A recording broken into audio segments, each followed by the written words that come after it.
Welcome to another video.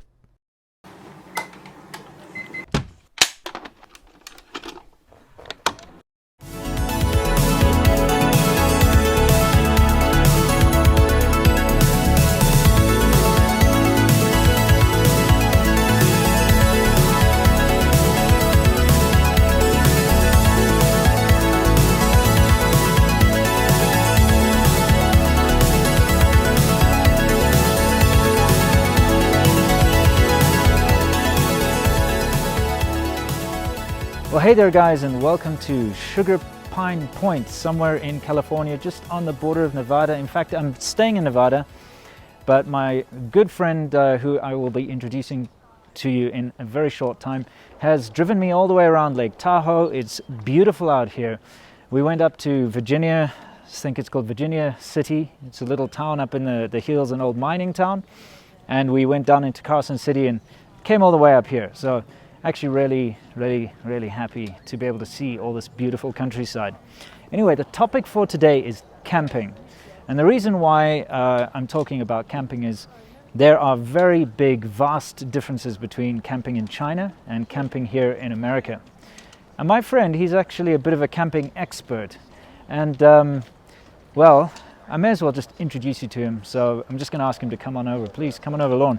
Now, I have to give you a bit of background. Yeah, this is Lorne. Hi. Now he's actually, he lived in China longer than I did, and he's a big motorcycle rider, and in fact he's very well known in the whole sort of China motorcycle scenes because he's done a lot of trailblazing. He's been out there, and this guy's just crazy about adventure riding and stuff. So if you go to like ADV Rider, you'll see all his ride reports and stuff.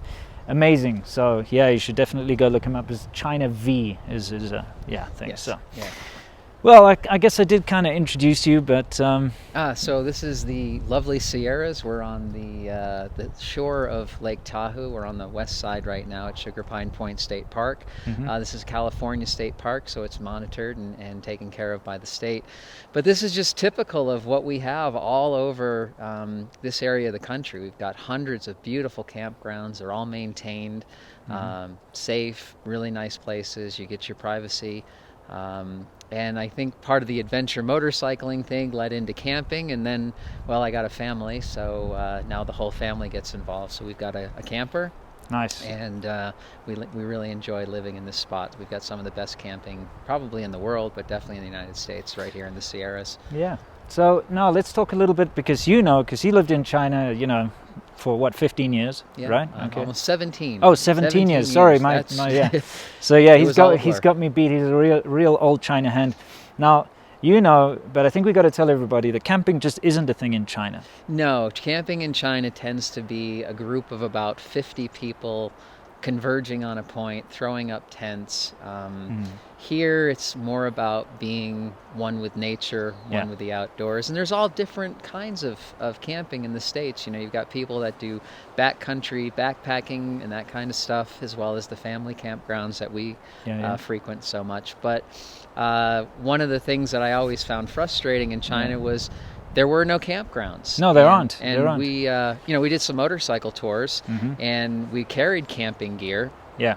And we would set up our campsite, and then people would come in thinking we were crazy, insisting that we go stay at their house or go stay at a hotel because they actually didn't feel that we were safe. Yes, yes. But we felt otherwise. I would say that we never had a bad experience camping in China. Yeah. In fact, people were lovely and gracious. Absolutely. Hosts to us. Yeah. That's true. Everybody's very hospitable out there, but there is no infrastructure for camping.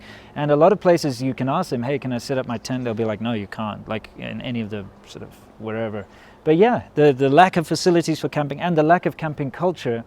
See, Chinese people like to get together. They say it's renao, bijiao renao, and they like to. You can see people set up tents on the beach, and there are hundreds of. It's like a tent city, all right next to each other. It's just crazy. So you're not getting away. You're actually just going to the big mess and all that. So yeah, it's so beautiful out here, and certainly we're lucky. Reno is 35, 45 minutes away. We can get to the outdoors. Like you, I lived in Dongguan, which is right next door to Shenzhen. Yeah.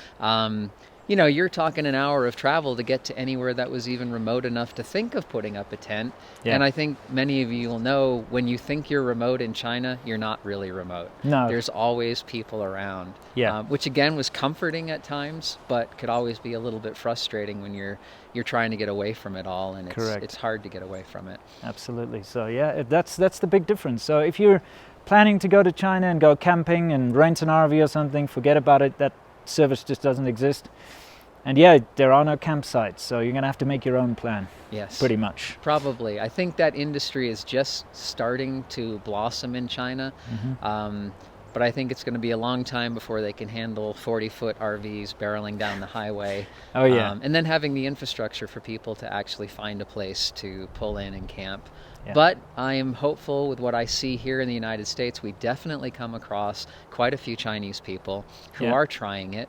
Awesome. I would say we've met a lot of people from Taiwan Yeah. who are very into camping. So there's definitely hope.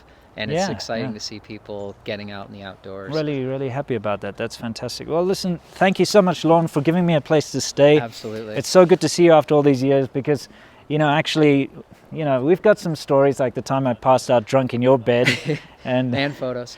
Oh, yeah. And I thought it was the bed that he said I could sleep in, and he had to try and break in the door. And it was crazy. It's a long story. Yeah. But yes, we go way back. Yeah. So it's good. It's good to see an old friend. Thanks for coming to the Sierras, man. It's great having you here. It's beautiful. It's beautiful out here. So, guys, you know the drill. As always, like this amazing sort of alpine. Look at this.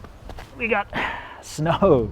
It's, you know, Cold. It's cold, but it's beautiful. So just like all of this out here, you know the drill. Stay awesome.